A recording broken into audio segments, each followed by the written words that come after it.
We are live in 3, 2, 1. Understand what the potential risk is and what we can do to help prevent the spread of this coronavirus. Coronavirus is sweeping store shelves, and recent remarks from Governor Herbert on what Utah should do to prepare. Welcome to Newsline. It's Tuesday, March 3rd, 2020. I'm Sierra Phipps. And I'm Emma Benson.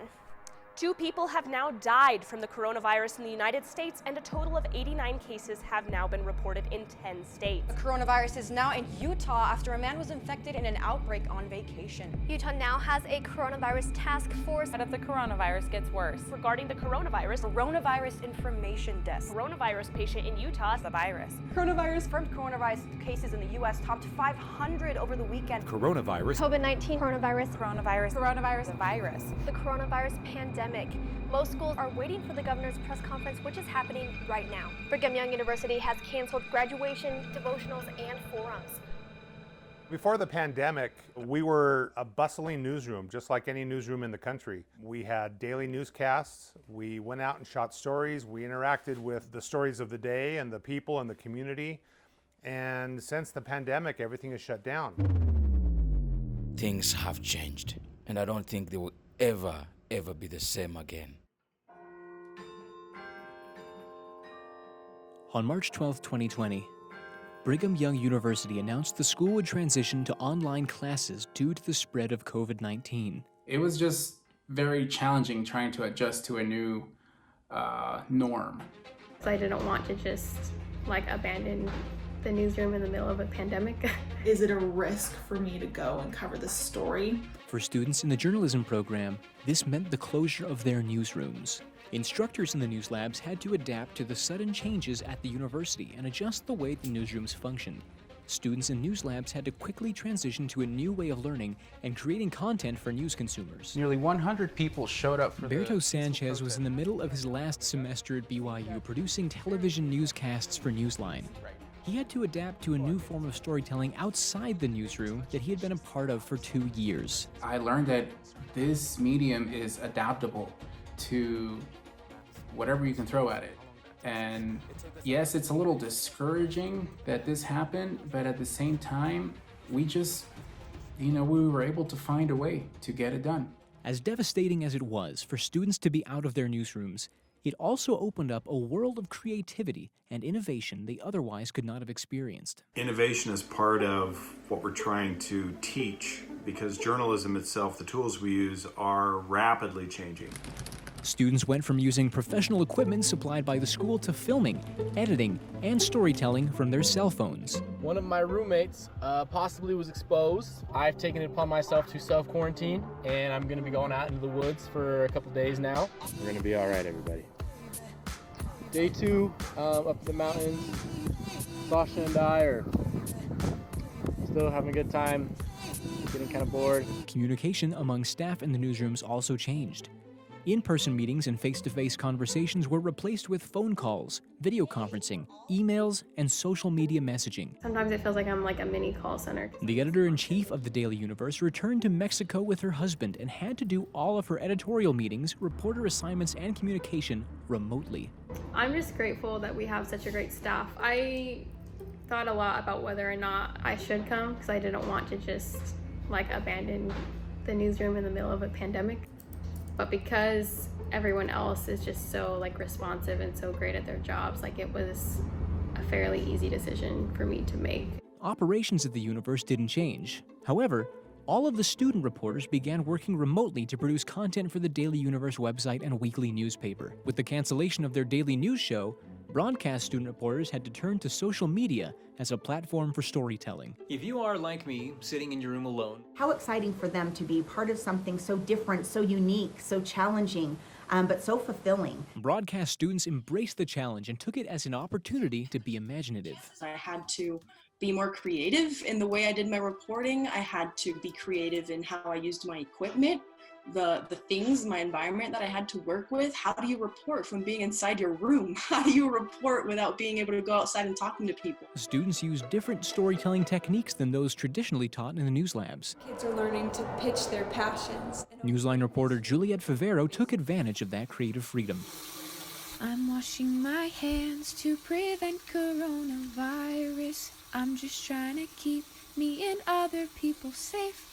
Flattening the curve is what is most desirous. So stay home, wash your hands, and don't touch your face.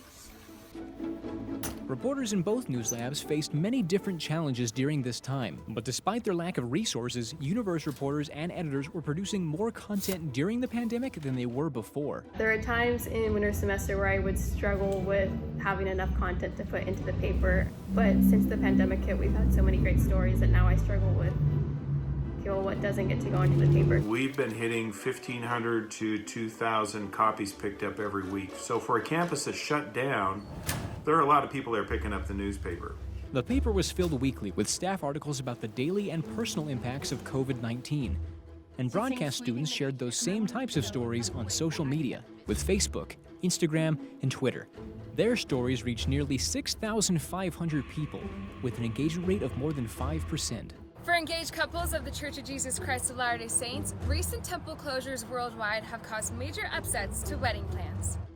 Well, folks, we made it to April Fool's Day, but I wouldn't be too worried about being pranked today because so many people worldwide are canceling the tradition in light of COVID-19. Take a look. The coronavirus is not just attacking human bodies, but it's also attacking their way of life, like working out. I'm here to talk to a guy called Courage, who has improvised means and ways of staying fit while at home.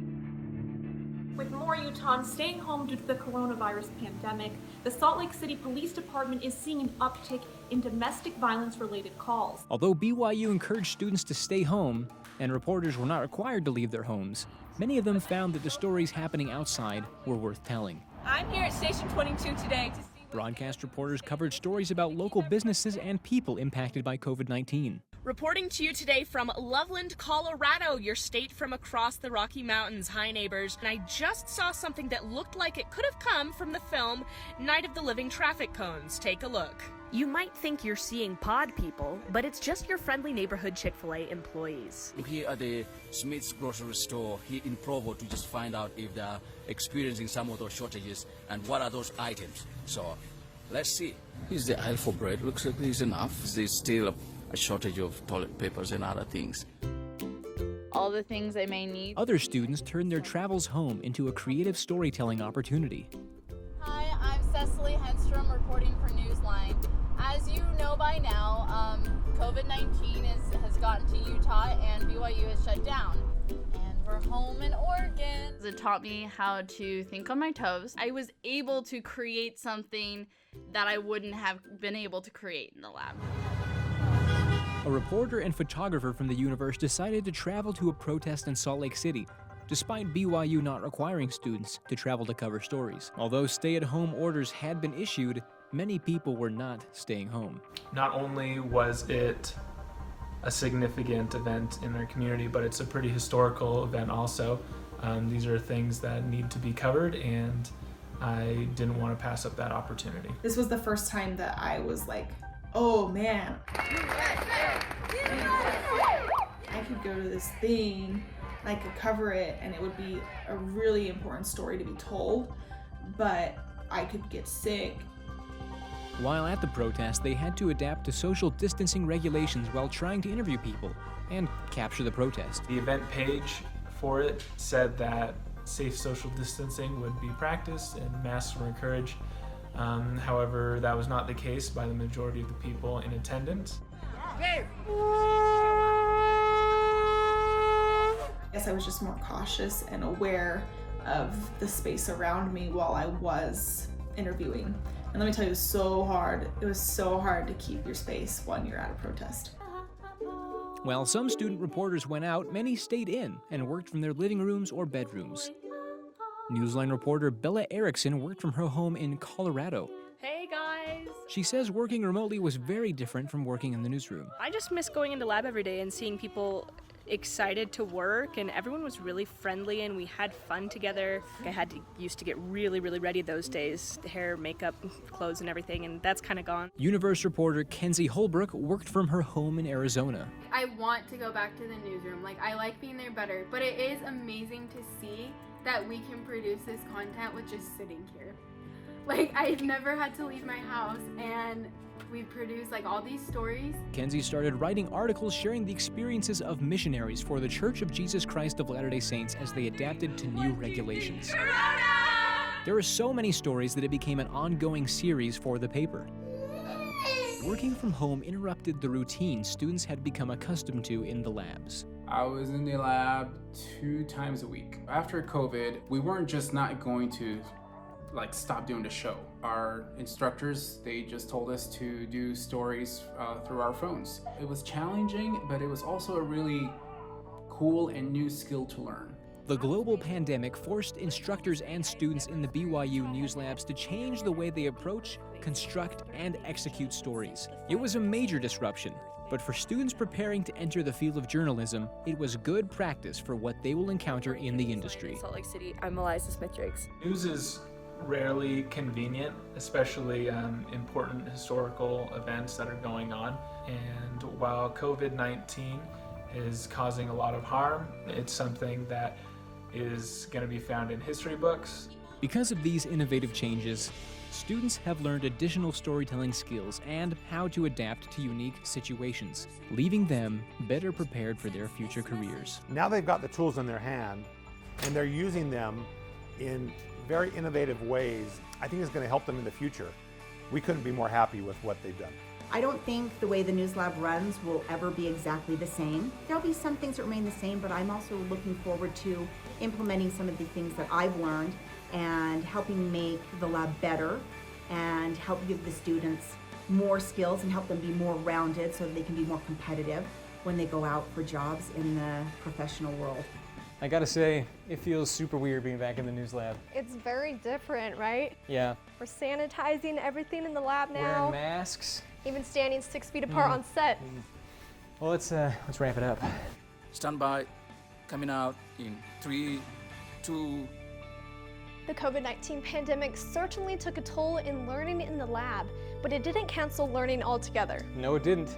And once we're back in the lab and resume the Newsline newscast, you can bet we'll be applying the things we learned while reporting remotely.